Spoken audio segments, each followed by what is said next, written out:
პირიქით მეგობრებო, მალანს უნდა რომ საყდრის თემა იქცეს პარტიული ჭიდილის საგანად, მაგრამ ეს არ მოხდება.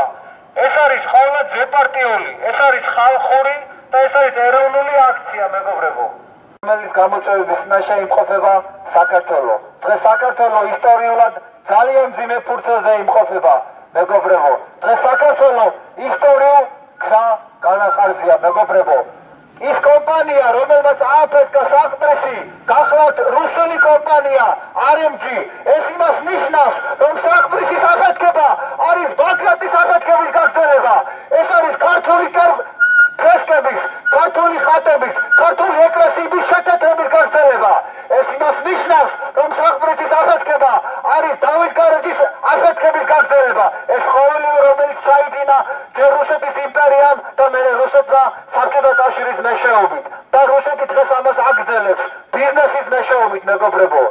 ქართული ხალხი ფეხზე დადგება. დღეს თუ ჩვენ ვიმყოფებით აქ 20-ნი, ხალხებით 40-ნი, 60-ნი და მთელი ქართული საზოგადოება ფეხზე დადგება. მოუწოდებთ საქართველოს ელჩს ჩამოგზანდეს და დაგვცეს პასუხი და დააფიქსიროს მისი მოქალაქეობრივი პოზიცია. ეთანხმება თუ არა ის საყდრისის აფეთქებას და თუ არ ეთანხმება, მაშინ თავისი პოზიცია დააფიქსიროს როგორც ქართველმა. საქართველოს კათოლიკოს პატრიარქმა ილია მეორემ დაიჭირა ძალიან მკაცრი და ძალიან მკაფიო პოზიცია. საქართველოს პატრიარქმა მოუწოდა საქართველოს მთავრობას, რომ დაუყოვნებლივ იქნეს გამოძიებული დანაშაული და დაისაჯოს ყველა ის ადამიანი, ვისაც დანაშაული მიუძღვის საყდრისის აფეთქებასთან დაკავშირებით მეგობრებო.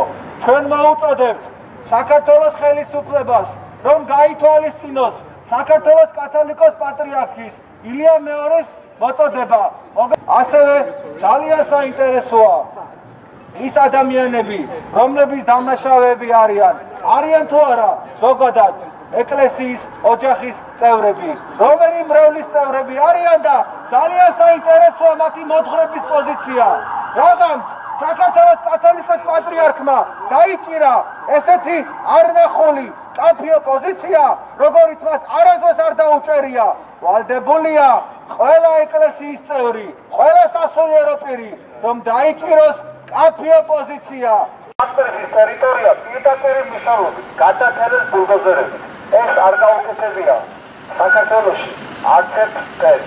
ეს არ გაუკეთებია არც მურვახურს, არ შახაბას, არ ჯალალეთის, არ შახაბას პირველს. საქართველო არის დამოუკიდებელი ქვეყანა.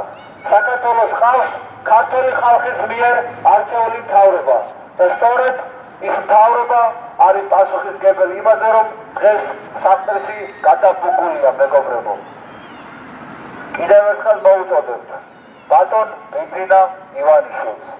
ქართულმა ხალხმა იცის დღეს საქართველოში ვინ იღებს მთავარ პოლიტიკურ გადაწყვეტილებებს.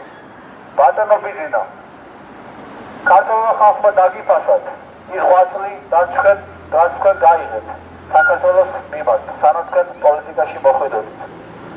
მოგიწოდებთ რომ შეაჩეროთ საყდრისის გრევის პროცესი. გრევის პროცესი რის შედეგადაც მეგობრებო ამოიყარა ჩვენი წინაპრების ძვლები, ანუ დაზიანდა არა მარტო ქართული კულტურა, არამედ დაზიანდა ჩვენი წინაპრების ძვლები და რომ არა ადგილობრივი მოსახლეობის ძალისხმევა დღესაც დაუმარხავი იქნებოდა ჩვენი წინაპრების ძვლები მეგობრებო.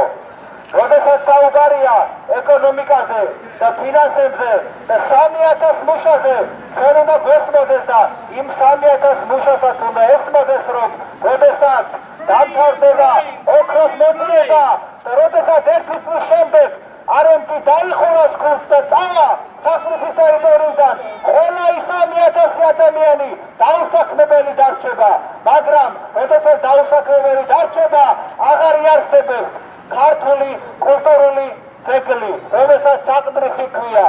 მაგრამ მეორეს მხრივ მეგობრებო, თუ შევინარჩუნებთ ჩვენ საყდრის და კიდევ არის იმის თეორიული შანსი, რომ საყდრისი შევინარჩუნებთ, ეს ეკონომიკურად ძალიან მონგებიანი იქნება საქართველოსთვის მეგობრებო. თქვენ წარმოიდგინეთ, ეს არის ძეგლი, რომელიც ამტკიცებს, რომ ქართული ცივილიზაცია 1000 წლით უსწრებს შუმერთა ცივილიზაციას. ვინმე იტყვის, რომ საყდრისი ააფეთქეს და დღეს გვიანია ამაზე პროტესტი, ეს არის შეცდომა მეგობრებო. თუ დღეს ჩვენ საყდრიზე ხმას არ ამოვიღებთ, ხოლმე აღმოჩნდეს, რომ ვარდიაში არსებობს ოქრო, ზეგლობ აღმოჩნდეს, რომ უფლის ციხეში არსებობს ოქრო. რა უნდა მოხდეს მეგობრებო? უნდა აფეთქდეს ესე იგი ვარდია, უნდა აფეთქდეს ესე იგი უფლის ციხე და უნდა აფეთქდეს ესე იგი ქართული სული. როდესაც განაცხადეთ, რომ ხარჯს გვიჭერთ, ამით ჩვენ ვიცით, რომ სახელმწიფომ ხარჯს გვიჭერს. ძალიან დიდი მადლობა გქონთ, რომ თქვენ ხარჯს გვიჭერთ, როგორც სახელმწიფოს წარმომადგენლები და გადაეცით ბატონ ელჩს, ბატონ პრემიერს და ბატონ პრეზიდენტს გადაეცეს ეს წერილი. ხელმოწერით ბრიტანეთში მცხოვრები ქართული ემიგრანტები. Я очень люблю и обожаю грузинскую культуру. И считаю обязанным быть сегодня здесь с моим ребенком и опротестовать то, что произошло в Грузии, и поддержать этих людей. Спасибо. ჩვენ ქართველი ემიგრანტები შევიკრიბეთ საქართველოს საელჩოს წინ, რამე თუ გავაპროტესტოთ ლონდონში საყდრისის აფეთქება. ჩვენ მოუწოდებ საქართველოს ხელისუფლებას, რომ გაითვალისწინოს საქართველოს კათოლიკოს პატრიარქის მოწოდება და დასაჯოს ყველა დამნაშავე ადამიანი. ჩვენ ასევე წერილი გადავეცით ქართველი ემიგრანტების სახელით, პრეზიდენტის და პრემიერის სახელზე, საქართველოს საელჩოს წარმომადგენელს, მოთხოვნით, რომ დასაჯოს საქართველოს მთავრობამ ყველა დამნაშავე პირი. ჩვენ აქციას მხარი დაუჭირა საქართველოს საელჩოს წარმომადგენელმა. დიდი მადლობა.